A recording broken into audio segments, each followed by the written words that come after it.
এই summer transfer উইন্ডোতে Manchester United ইতিমধ্যে ৩ জন মেইন প্লেয়ার সাইন করেছে। প্রথমে ইউনাইটেড চেলসি থেকে এন্ড্রু সান্টোসকে 48 মিলিয়নে সাইন করেছে।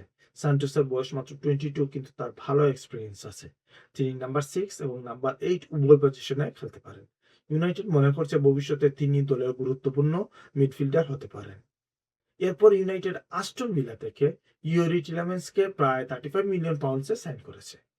29 বছর বয়সী এই মিডফিল্ডারের প্রিমিয়ার লিগের এক্সপিরিয়েন্স অনেক। তিনি ভালো পাসিং করতে পারেন, চান্স ক্রিয়েট করতে পারেন, মিডফিল্ড কন্ট্রোল করতে পারেন। 35 মিলিয়নে টিলেম্যান্স ইউনাইটেডের জন্য খুব ভালো সাইনিং হতে পারে।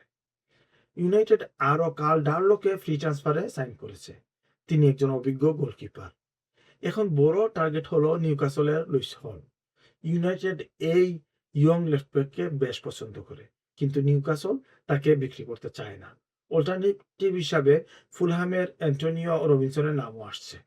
তাহলে ম্যানচেস্টার ইউনাইটেড ফ্যান্স, আপনাদের কি মনে হয়, সান্টোস আর টিলেম্যান্স কি ভালো সাইনিং?